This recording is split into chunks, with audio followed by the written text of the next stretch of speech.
Hello everyone, myself Dr. Hakimuddin Khan, professor of mathematics. स्वागत करता हूं आप सभी का इस वीडियो में और स्वागत करता हूं आप सभी का अपने YouTube channel doctor Khan math studies में। गाइस, आज का वीडियो स्पेशली बीसीए स्टूडेंट्स के लिए मैं क्रिएट कर रहा हूं और ये वीडियो आपके लिए बहुत खास होने वाला है क्योंकि इस वीडियो में मैं डिस्कस करने जा रहा हूं CT1 जो क्लास टेस्ट 1 होता है, मिड टर्म 1 एग्जाम होता है आपका। उस एग्जाम के लिए इंपॉर्टेंट टॉपिक्स और सम इंपॉर्टेंट क्वेश्चंस। तो सजेशंस है, मेरे ओपिनियंस है, एक्सपीरियंस के बिहाफ पर मैं ये कोशिश कर रहा हूँ। तो आप ऐसे क्वेश्चंस पर ज़्यादा फोकस कीजिएगा while you are preparing for exams. Okay. और ये ज़रूरी नहीं कि जो मैं यहाँ पर शेयर कर रहा हूँ वो आपके एग्जाम में 100% आएगा, लेकिन हाँ, मेरा ओपिनियन ये है कि इस तरीके के क्वेश्चंस हमेशा एग्जाम में पूछे जाते हैं। और while you are preparing for exam तो you have to practice, you have to focused on these topics.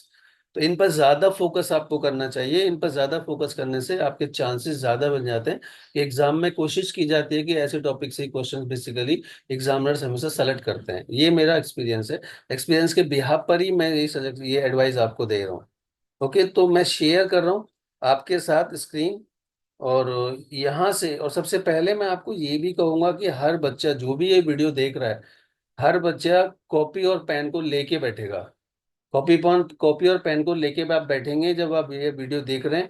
तो स्पेशली जो भी मैं इसके साथ साथ आपको डिक्टेट कर रहा हूँ उसको आप नोट करेंगे और उसी के पैरेलल अगर आप प्रैक्टिस करेंगे तो मुझे ऐसा लगता है, मेरा ये मानना है कि हो सकता है कि आपको अच्छे मार्क्स से आप पास हो जाएं। और आपकी इस वीडियो से काफ़ी हेल्प हो सकती है आपको आपकी प्रिपरेशन में। और वीडियो शुरू करने से पहले हमेशा आप एक बात का ध्यान रखें कि मैं इतना हार्ड वर्क आप लोगों के लिए करता हूं, लेकिन मुझे सब्सक्रिप्शन के नाम पर बहुत कम लोग सब्सक्राइब कर रहे हैं। अगर सारे स्टूडेंट्स भी मिलकर सब्सक्राइब करेंगे तो भी मैं मेरा चैनल चैनल ग्रो करेगा। ठीक है, चैनल ग्रो करेगा तभी मुझे अच्छा लगेगा हार्ड वर्क करना। तो आप सभी लोग को इस वीडियो को, मेरे चैनल को लाइक कीजिए, कमेंट कीजिए, सब्सक्राइब कीजिए और जितना हो सके अपने दोस्तों को शेयर भी कीजिएगा।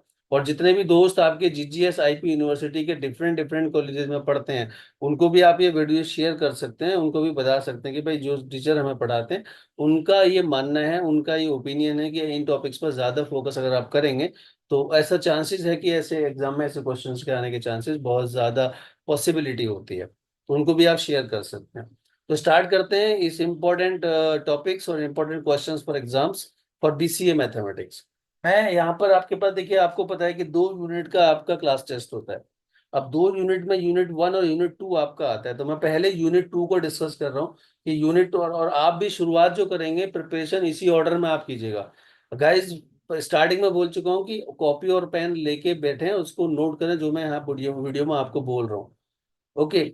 तो आप अपनी जो प्रिपरेशन की स्टार्टिंग करेंगे ना वो उल्टा करेंगे, मतलब पहले यूनिट 2 से आप स्टार्ट करेंगे। ऐसा मैं क्यों कह रहा हूँ? क्योंकि यूनिट 2 के अंदर जो टॉपिक्स है ना वो सिलेक्टेड टॉपिक्स हैं और एक ही फॉर्मूला है और एक पर्टिकुलर फॉर्मूले पर पर्टिकुलर बेस्ड क्वेश्चंस है। तो वहां से आप स्टार्ट कीजिएगा, पहले यूनिट 2 से आप स्टार्ट करें। जब आप यूनिट 2 के टॉपिक्स को आप कंप्लीट कर लें उसके बाद आप यूनिट 1 को पढ़ना शुरू करें। ओके, तो सबसे पहले मैं यूनिट 2 के इंपॉर्टेंट टॉपिक डिस्कस कर रहा हूँ जो मुझे लगता है कि ये टॉपिक्स को अगर आपने प्रिपेयर किया तो आपके एग्जाम में परफॉर्म करने के चांसेस बहुत ज्यादा बढ़ जाएंगे। ओके, तो सबसे पहले यूनिट 2 का सिलेबस आपको पता ही है। ओके, तो सबसे पहले मैं बात करता हूँ कि solution of non linear equations की। और मैंने अपनी क्लास में भी ये सारे मेथड्स को करा रखा है। और हाँ, इसके साथ साथ मैं आपको बोलूंगा कि हमेशा, जैसे कि मैं क्लास में भी आपको बोलता हूँ कि अगर किसी बच्चे ने प्रॉपरली नोट्स तैयार किया है मेरे क्लास का, मेरे लेक्चर का, पर डे क्लासेस को अटेंड किया है, नोट मिस नहीं किया है और उसने पर डे क्लास को अटेंड किया है और वहाँ पर जो भी मैंने क्लास में कराता हूँ अगर उस सब पे प्रॉपर नोट्स बना के आया है और वो अगर आप वो भी तैयार करके आते हैं, दुनिया की कोई ताकत नहीं है कि आपको एग्जाम में फेल कर दे, चाहे वो यूनिवर्सिटी का एग्जाम हो या फिर होम एग्जाम हो। उसके बियॉन्ड पेपर जाने के चांसेस बहुत कम होते हैं। तो सबसे पहले मैं आपको ये कहूंगा कि जो भी क्लास नोट आपने तैयार किया था मेरे लेक्चर का, वो सारे क्लास नोट को आप अच्छे से प्रिपेयर कीजिए टॉपिक वाइज। ओके, उनमें भी फोकस किस पर करना है वो मैं आपको समझा रहा हूँ। ओके, अगर आप सारा पढ़ेंगे तो उससे बड़ी अच्छी तो कोई बात ही नहीं है, लेकिन उनमें भी फोकस किस पर करना है वो आपको मैं समझा रहा हूँ। तो देखिए, सबसे पहले मैंने आपको बताया कि बाइसेक्शन मेथड और मेथड ऑफ फॉल्स पोजीशन, इन दोनों मेथड्स पर आप एक एक क्वेश्चन या दो दो क्वेश्चन, एक एक क्वेश्चन भी प्रैक्टिस कर लेंगे अगर, तो भी आपका काम चल जाएगा। तो कम से कम एक क्वेश्चन प्रैक्टिस करें बाइसेक्शन मेथड पर, और एक क्वेश्चन प्रैक्टिस करें मेथड ऑफ फॉल्स पोजीशन पर। याद रहे कि मैंने इन मेथड्स के फॉर्मूलाज का डेरिवेशन क्लास में किया है, तो डेरिवेशन को आपको प्रिपेयर करने की रिक्वायरमेंट नहीं है। तो आपको बाइसेक्शन मेथड का या फॉल्स पोजीशन मेथड का डेरिवेशन नहीं पढ़ना है, डेरिवेशन प्रिपेयर नहीं करना है, क्योंकि सीटी एग्जाम में टाइम का थोड़ा कंस्ट्रेंट होता है, तो उसको तैयार नहीं करना है। अभी आप फिलहाल के लिए काम करेंगे, फिलहाल के लिए बाइसेक्शन मेथड से क्वेश्चन को कैसे सॉल्व किया जाता है इस पर आप प्रैक्टिस करेंगे। एक क्वेश्चन से अगर आप सेटिस्फाई हैं, एक क्वेश्चन से अगर आपको लगता है कि आपको आ गया मेथड, तो वेल, अगर नहीं तो आप दो क्वेश्चन भी कर सकते हैं, तीन भी कर सकते हैं। मतलब जितने क्वेश्चंस में एक क्वेश्चन कम से कम एक तो आपको करना ही करना है। बाइसेक्शन मेथड और मेथड ऑफ फॉल्स पोजीशन पर एक एक क्वेश्चन की प्रैक्टिस आप कर लीजिए। अगर आपको कॉन्फिडेंस नहीं आता आता है तो दो दो क्वेश्चन की प्रैक्टिस कर लीजिए। राइट, तो आपके ऊपर डिपेंड करता है। लेकिन इसके जो फॉर्मूला है उसका डेरिवेशन आपको प्रिपेयर नहीं करना है। बस फॉर्मूला आपको याद होना चाहिए, आपको लर्न होना चाहिए, और कैसे उस फॉर्मूले को अप्लाई करते हैं to find the approximate root of a non linear equation, वो आपको पता होना चाहिए। एक तो ये आपका हो गया। नंबर टू पर मैं बात कर रहा हूँ न्यूटन रैप्सन मेथड। तीन ही मेथड है आपके कोर्स में, bisection, method of false position, Newton Raphson method. Newton Raphson method को मैंने अलग से क्यों यहाँ पर लिखा है, क्योंकि न्यूटन रैप्सन मेथड पर एक एप्लीकेशन पार्ट भी आता है। ओके, तो न्यूटन रेफसन मेथड पर क्या आपको आपको क्या करना है, बेसिकली प्रैक्टिस करना है कम से कम एक या दो क्वेश्चंस को। मैंने एक ही लिखा है, तो कम से कम आप दो क्वेश्चन तीन क्वेश्चन प्रैक्टिस कीजिए, और उसके साथ साथ उस फॉर्मूले का जो हम यूज करते हैं, आपको यहाँ पर याद आ रहा होगा कि क्लास में ना मैंने ऐसे क्वेश्चंस कराए थे, एक दो क्वेश्चन आपको कराए थे कि find the square root of 12 using Newton Raphson method. आप क्लास नोट को बहुत अच्छे से देखिएगा, आपकी क्लास नोट में आपको ये लिखा मिलेगा। जहां पर भी न्यूटन रेफसन मेथड मैंने कराया वहां पर साथ साथ मैं इसका एप्लीकेशन कभी नहीं भूलता हूँ। तो क्योंकि इसका एप्लीकेशन ना बहुत इंपॉर्टेंट होता है, और एप्लीकेशन को अक्सर एग्जाम में पूछा जाता है। यूनिवर्सिटी में भी ध्यान रखिएगा कि न्यूटन रेफसन मेथड का एप्लीकेशन बहुत ज्यादा पूछा जाता है।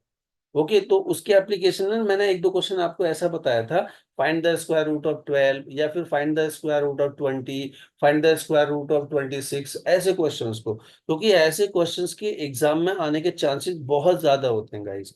तो ऐसे क्वेश्चन पर प्रैक्टिस आप बहुत अच्छे से कीजिएगा। Okay, up to 3 decimal places तक पूछता है बेसिकली। तो ऐसे क्वेश्चन पर ना आपको ज्यादा प्रैक्टिस करना है। अब इसके बाद ये लास्ट वाला पोर्शन यूनिट 2 का हो गया। अब इसके पहले आप आते हैं जो आपको कैलकुलस ऑफ फाइनाइट डिफरेंस वाला सेक्टर है, सेगमेंट है। तो कैलकुलस ऑफ फाइनाइट डिफरेंस में स्टार्टिंग में मैंने जहां से किया, मैं तो आपको बल्कि यही बोलूंगा कि जो भी क्लास नोट में मैंने लिखवा रखा है ना, आपको उसके बियॉन्ड पेपर आने के चांसेस बहुत कम होते हैं। मैं एक दो क्वेश्चन की बात नहीं करता, मैक्सिमम क्वेश्चन आपको आपके क्लास नोट से मिल जाएंगे। क्योंकि मेरी मेरी हैबिट है कि मैं क्लास में ना क्वेश्चन वही लेता हूँ जो कि थोड़ा इंपॉर्टेंस रखता है। तो मतलब इंपॉर्टेंट टाइप के जो क्वेश्चंस होते हैं मैं क्लास में बोर्ड पर बेसिकली उन्हीं को लेकर सॉल्व करने की कोशिश करता हूँ। तो हर इंपॉर्टेंट क्वेश्चन का सोल्यूशन आपके पास है, जिनको भी आप हमेशा याद रखें। जब भी मैं क्लास में बोलता हूँ, आपने आपको याद होगा कि हमेशा मैं क्लास में बोलता हूँ, जब कहता हूँ कि भाई important mark is as is this question as an important. तो उस क्वेश्चन पर अगर आपने इंपॉर्टेंट मार्क किया है तो आप देखेंगे कि मैक्सिमम क्वेश्चन उनमें से ही मतलब चांसेस होते हैं पूरे पूरे एग्जाम्स में आने की। और ये मैं सीटी एग्जाम के लिए ही बात नहीं कर रहा हूँ, मैं आईपी यूनिवर्सिटी के एग्जाम की भी बात कर रहा हूँ कि वहां पर भी अगर इस तरीके से आपने क्वेश्चंस का पूल बना लिया ना, जिसको पढ़ाते वक्त मैंने बोला कि मार्क एज एन इम्पॉर्टेंट, अगर आपने ऐसे क्वेश्चंस का पूल बना लिया है तो आप फेल नहीं हो सकते, ये मेरी गारंटी है। ओके, तो अब इस पर क्या काम करेंगे, अब डेफिनेशन से आप लर्न कीजिए। किसका, फॉरवर्ड डिफरेंस का डेफिनेशन क्या होता है, बैकवर्ड डिफरेंस का डेफिनेशन क्या होता है, शिफ्टिंग ऑपरेटर का डेफिनेशन क्या होता है, आइडेंटिटी ऑपरेटर का डेफिनेशन क्या होता है। और आपको याद होगा क्लास में मैंने ना सेकंड ऑर्डर तक करा है। याद आ रहा है आपको, delta of f x is equal to, मैंने कहा था delta of f x is equal to f x plus h minus f x. ये तो आपका हो गया क्या, फॉरवर्ड डिफरेंस। और बैकवर्ड डिफरेंस क्या हो गया, delta of del of f x is equal to f x minus h. आपको याद होगा ये वाला फॉर्मूला। सिमिलरली शिफ्टिंग ऑपरेटर आपको बताया था, E of f x is equal to f x plus h, E inverse of f x is equal to f x minus h. ये सारी चीजों को, जो चार पांच ऑपरेटर्स आपको क्लास में मैंने पढ़ाए हैं, उन ऑपरेटर्स को अच्छे से आप लर्न कर लीजिए। और डेल्टा एफ एक्स कैसे कैलकुलेट करते हैं, और सेकेंड ऑर्डर का डिफरेंस कैसे निकालते हैं, मतलब डेल्टा स्क्वायर एफ एक्स हम कैसे कैलकुलेट करेंगे, डेल एफ एक्स हम कैसे कैलकुलेट करते हैं। डेल स्क्वायर एफ एक्स हम कैसे कैलकुलेट करते हैं, तो और ई ऑफ एफ एक्स कैसे निकालते हैं, ई स्क्वायर एफ एक्स कैसे निकालते हैं, कम से कम सेकेंड ऑर्डर तक जो भी डिफरेंस ऑपरेटर्स हैं, डेल, डेल्टा, ई और आई, राइट, इनका आपको पता होना चाहिए कि इनकी डेफिनेशंस क्या होती है, और सेकंड ऑर्डर तक, कम से कम सेकंड ऑर्डर तक इनका कैलकुलेशन कैसे होता है। तो इन पर प्रैक्टिस आपको करना है। ओके, इसके बाद आता है आपका रिलेशन बिटवीन ऑपरेटर्स। स्पेशली एक क्लास में मैंने ये टॉपिक कराया था आपको, रिलेशन बिटवीन ऑपरेटर्स। आपको याद है मैंने ऐसे क्वेश्चंस को बोर्ड पे प्रूव किया था, prove that E is equal to I plus delta, या E is equal to one plus delta, या फिर delta minus del is equal to del delta. आपको याद आ रहा होगा, जैसे आप वीडियो सुनेंगे और वहां पर आप अपने क्लास नोट को देखेंगे तो आपको समझ पा रहे होंगे ऐसे क्वेश्चंस को मैंने क्लास में कराया। गाइस, रिलेशन बिटवीन ऑपरेटर्स वाले टॉपिक को बिल्कुल नहीं छोड़ना है आपको, इंपॉर्टेंट टॉपिक है, यूनिवर्सिटी के लिए भी आपको बता रहा हूँ कि एक क्वेश्चन शॉर्ट आंसर टाइप यहाँ से बनता ही बनता है, और पूरे चांसेस होते हैं आने के।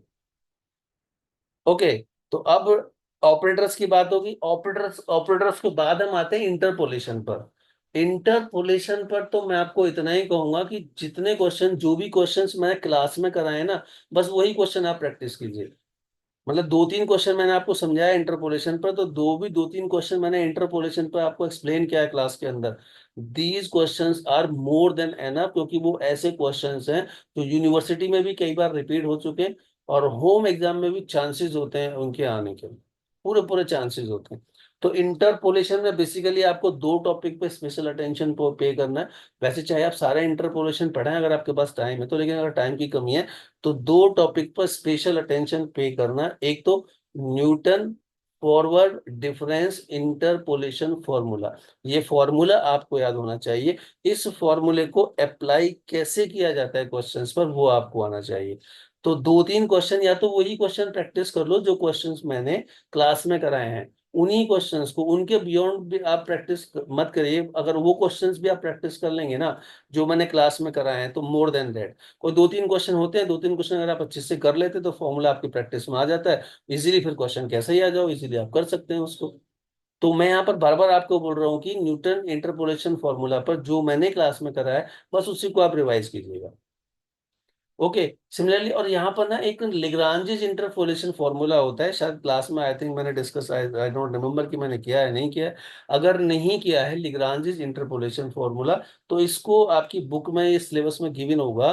तो जो आपकी बुक आपके पास है एस एस शास्त्री, इससे लिग्रांजिस इंटरपोलेशन फॉर्मूला पर क्वेश्चन बनता है हमेशा। देखना, एक बात याद रखना, इंटरपोलेशन में एक तो होता है फॉरवर्ड डिफरेंस फॉर्मूला, एक होता है बैकवर्ड डिफरेंस फॉर्मूला, एक होता है लिग्रांजिस इंटरपोलेशन फॉर्मूला। अब कॉम्बिनेशन कैसे बनता है, अगर वो देगा आपको देगा बैकवर्ड, मतलब फॉरवर्ड डिफरेंस फॉर्मूला देगा, तो उसके साथ में बैकवर्ड डिफरेंस फॉर्मूला का क्वेश्चन बिल्कुल नहीं देगा आपको। या तो वो आपको देगा Lagrange's interpolation formula, okay, Lagrange interpolation formula देगा, या फिर अगर वो आपको बैकवर्ड डिफरेंस फॉर्मूला का क्वेश्चन देता है तो आपको फिर फॉरवर्ड डिफरेंस फॉर्मूला पर क्वेश्चन नहीं देगा, फिर आपको देगा वो लिग्रांजिस इंटरपोलेशन। तो लिग्रांजिस इंटरपोलेशन फॉर्मूला के चांसेस मैं समझता हूँ कि 100% बनते हैं, मेरे मेरे एक्सपीरियंस के हिसाब से, है नहीं, क्योंकि तीन ही वहां पर फॉर्मूले, डिवाइडेड डिफरेंस वाला है, तो तीन ही फॉर्मूले आपके बनते हैं वहां पर बेसिकली। तो तीन में से किन्हीं दो पर पूरे चांसेस होते हैं, याद रखना एग्जाम में क्वेश्चन आने के। ठीक है, और मेरा ओपिनियन इस बार ये है कि आप प्रैक्टिस, मेन मेन प्रैक्टिस आपकी जो होनी चाहिए, interpolation for forward difference, okay, और लिग्रांजिस इंटरपोलेशन फॉर्मूला, इन दोनों फॉर्मूले पर क्वेश्चन जो भी मैंने क्लास में कराया है, अगर लिग्रांजिस, अगर मुझसे स्किप हो गया है बाई चांस, एक बार आई डोंट रिमेम्बर कि लिग्रांजिस को मैंने क्लास में किया नहीं किया, अगर लिग्रांजिस को मैंने क्लास में नहीं किया है तो guys go and learn from your book, कहीं से भी आप देख लीजिए इसको, इस टॉपिक को जरूर कर लेना, क्योंकि इस टॉपिक के साथ साथ जो कॉम्बिनेशन आता है वो आता है किसका, फॉरवर्ड डिफरेंस का आता है या फिर बैकवर्ड डिफरेंस का आता है। और मुझे ऐसा लगता है, मैं अपने एक्सपीरियंस से, मुझे ऐसा, मेरा ये मानना है कि ये मेरा मेरा ओपिनियन ये है कि आप बेसिकली प्रैक्टिस करें इस बार किसका, फॉरवर्ड डिफरेंस फॉर्मूला पर और लिग्रांजिस फॉर्मूला पर। और जो क्वेश्चंस मैंने क्लास में कराए हैं उन्हीं को भी प्रैक्टिस करेंगे, क्योंकि मैं क्लास में हमेशा इंपॉर्टेंट क्वेश्चन लेता हूँ, राइट, तो भी मोर देन एनफ मुझे ऐसा लगता है। ठीक है, चलिए, तो ये तो आपका हो गया सेकेंड यूनिट के important topics, important questions. Okay, अब मैं आता हूँ फर्स्ट यूनिट पर। फर्स्ट यूनिट पर बेसिकली आपको क्या क्या प्रिपेयर करना है, मतलब क्या क्या मेरी नजर में इंपॉर्टेंट है। देखिएगा, फर्स्ट यूनिट पर सबसे पहले आप प्रोबेबिलिटी का बेस थ्योरम आप पढ़ें। क्या पढ़ेंगे आप? Bayes theorem. Guys remember for always, university exam की भी बात कर रहा हूँ और होम एग्जाम की भी बात कर रहा हूँ, ऑलवेज रिमेंबर बेस थ्योरम को कभी भी पेपर में स्किप नहीं किया जाता। ठीक है। अब बेस थ्योरम का सिर्फ आपको स्टेटमेंट लर्न करना है कि क्या स्टेटमेंट होता है बेस थ्योरम का, और क्या उसका मैथमेटिकल फॉर्मूला होता है, और इसके साथ साथ उसको क्वेश्चन पे कैसे अप्लाई करते हैं, बस इतना आपको सीखना है। बेस थ्योरम का प्रूफ आपको नहीं करना है। और बेस थ्योरम पर गाइस तीन चार क्वेश्चन प्रैक्टिस कर लेना, क्योंकि बेस थ्योरम एक ऐसा इंपॉर्टेंट थ्योरम है जहां पर की क्वेश्चन हमेशा एग्जाम में मिलेगा आपका। अगर बेस थ्योरम सिलेबस में है ना, तो ये मान के चलिए कि वो आपको सीखना है, वहां पर क्वेश्चन आपको मिलेगा ही मिलेगा। ठीक है, अब पढ़ना प्रिपेयर करना आपके हाथ में है। ठीक है, तो इंपॉर्टेंट बता रहा हूं मैं, इसको बहुत जोर देकर आपको बोल रहा हूँ कि बेस थ्योरम को किसी भी हाल में छोड़ना नहीं है। बेस थ्योरम को लर्न करना है, आपको अच्छे से पढ़ना है, समझना है, और बेस थ्योरम पर प्रैक्टिस करना है तीन चार क्वेश्चन कम से कम। तो अगर तीन चार क्वेश्चन आपको उस पर प्रैक्टिस करेंगे तो आपको उसको अप्लाई करना आ जाएगा। और बेस थ्योरम पर क्वेश्चन 100% श्योर बता रहा हूँ, होम एग्जाम में भी रहता है और कहाँ पर, यूनिवर्सिटी एग्जाम में भी रहता है। ये हमेशा की बात आपको कर रहा हूँ। इस टॉपिक को कभी स्किप नहीं किया जाता है क्वेश्चन पेपर बनाते समय। ओके। अब इसके बाद कुछ डेफिनेशंस हैं जो कि मैंने क्लास में हमेशा आपको कहा है कि डेफिनेशन थ्योरेटिकल क्वेश्चंस भी एग्जाम में हमेशा आते हैं, यूनिवर्सिटी का एग्जाम हो या फिर होम एग्जाम हो।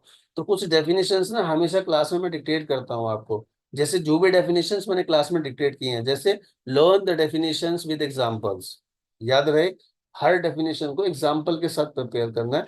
किस किस की मैं इंपॉर्टेंट, किस किस की अपने माइंड में मान के चलता हूँ, मेरा ओपिनियन क्या है कि सैंपल स्पेस बेसिकली क्या होता है, म्यूचुअली एक्सक्लूसिव इवेंट्स क्या होती हैं, म्यूचुअली एग्जॉस्टिव इवेंट्स क्या होती हैं, कंपाउंड इवेंट्स क्या होते हैं, इंडिपेंडेंट इवेंट्स क्या होते हैं।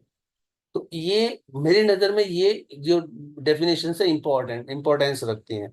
तो आप इन पर ज्यादा फोकस कीजिएगा, इन पर मैक्सिमम फोकस करने से मतलब चांसेस होते हैं ऐसी चीजों के एग्जाम में आने के। बाकी नॉर्मल जो छोटी मोटी डेफिनेशन है वो एक बार आप रिवाइज कर लीजिएगा, इन पर फोकस आप ज्यादा कीजिएगा।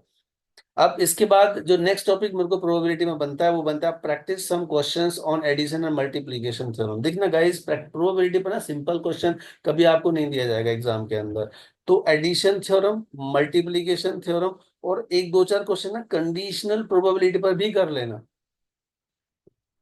फिर मैं कहूंगा कि जो क्वेश्चंस मैंने क्लास में कराए, अगर आपका पूल आपके पास है ना, कंडीशनल प्रोबेबिलिटी पर चार से पांच क्वेश्चन अटेम्प्ट कीजिए आप। ठीक है। और जो आपका एडिशन और मल्टीप्लिकेशन थ्योरम है उन पर भी आप दो दो तीन तीन क्वेश्चन अटेम्प्ट कर लीजिए। तो मुझे ऐसा लगता है कि प्रोबेबिलिटी पर आप इजीली से आप काम करके निकल जाएंगे। इसके बाद रैंडम वेरिएबल पर आपको याद होगा एक्सपेक्टेड वैल्यूज पर मैंने क्लास में क्वेश्चन कराए हैं। एक्सपेक्टेड वैल्यूज और random variable, properties of probability density function, probability mass function की प्रॉपर्टीज। याद है मैंने क्लास में क्वेश्चन कराया था, prove that if x is equal to something and f x is equal to something, prove that this is a probability density function. तो वहां पर हमने क्या किया था, sigma f x is equal to 1 करके प्रूव किया था। ऐसे क्वेश्चंस को, और एक्सपेक्टेड वैल्यूज के ऊपर, एक्सपेक्टेड और वैल्यूज से कैसे वेरिएंस निकालते हैं, बस इतना आप कर लीजिए। ओके, अब आपके पास डिस्ट्रीब्यूशन तीन आपके पास होते हैं। एक तो बाइनोमियल डिस्ट्रीब्यूशन, एक पॉइसन डिस्ट्रीब्यूशन। बाइनोमियल डिस्ट्रीब्यूशन और पॉइसन डिस्ट्रीब्यूशन में गाइस, आप जो भी मैंने डेरिवेशन किया है क्लास में, बाइनोमियल पे आई थिंक मैंने डेरिवेशन किया है, पॉइसन पे डेरिवेशन किया है। वो डेरिवेशन बड़े इंपॉर्टेंट है, एग्जाम में पूछे जाते हैं। और उन पर क्वेश्चन कैसे करना होता है, दो दो तीन तीन क्वेश्चन को उन पर प्रैक्टिस कर लीजिए। मेरा ख्याल है कि अगर किसी बच्चे ने इतना पढ़ लिया है तो आई गारंटी कि वो फेल तो हो नहीं सकता भाई, इतना तो मैं कहूंगा। राइट, और ये सिलेक्टेड टॉपिक्स हैं। आप मैक्सिमम टाइम आपके पास है तो आप दोनों यूनिट को बहुत अच्छे से पढ़ें। लेकिन स्पेशली वे बच्चे जिनको थोड़ा सा मैथ डिफिकल्ट लगता है, उनको बड़ी दिक्कत होती है, तो आप इन टॉपिक्स को मोटिव बनाकर, इन टॉपिक्स को टारगेट बना के आप पढ़ें। इससे पूरे चांसेस होंगे आपको एग्जाम में, क्योंकि मैक्सिमम जो टॉपिक्स है ना, जो इंपॉर्टेंट टॉपिक मुझे लगते हैं दोनों यूनिट में, मुझे लगता है कि ये टॉपिक बहुत ज्यादा इंपॉर्टेंस रखते हैं। और मुझे ऐसा लगता है कि यहीं से क्वेश्चन आने के चांसेस पूरे पूरे होते हैं। तो मैं बस इस वीडियो को यहीं पर मतलब खत्म करता हूँ। और मैं आपको ये यहाँ कहना चाहूंगा कि सबसे पहले तो best of luck for your exam. Hard work कीजिए, मेहनत कीजिए एंड डोंट गिव अप। मैं मानता हूँ कि नॉन मैथ वाले बच्चे बहुत सारे क्लास में होते हैं, उनको बड़ी दिक्कतें होती हैं, बट यू कैन डू। आप कर सकते हो। कोई बच्चा ऐसा नहीं है आज के डेट में जो कि स्मार्ट नहीं है। बस आपको टाइम डिवोट करना है, पेशेंस रखना है, हार्ड वर्क करना है, easily you will be able to solve the questions. Okay. तो अगर ये इस वीडियो से आपको कुछ सीखने के लिए मिले और आपको ऐसा लगता है कि हाँ भाई ठीक है, हमें कुछ यहाँ से कुछ आपको गाइडेंस मिली है इस वीडियो से, आपको एक डायरेक्शन आपको मिली है कि इन चीज़ों को पढ़ना है, इन पर फोकस ज़्यादा करना है, ठीक है, तो इस वीडियो को लाइक कीजिए, सब्सक्राइब कीजिए, कमेंट कीजिए, ठीक है।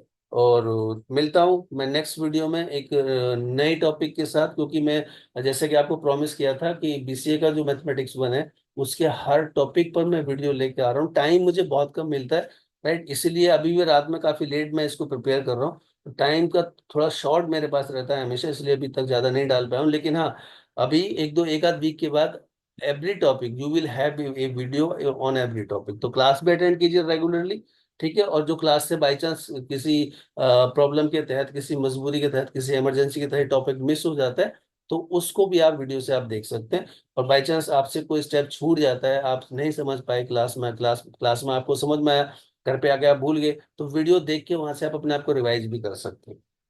ओके। तो आप कोशिश कीजिएगा ऐसे ही, बस सीखते रहिए, मुस्कुराते रहिए, खुश रहिए। ओके, मिलता हूँ नेक्स्ट वीडियो में। Thanks for watching this video.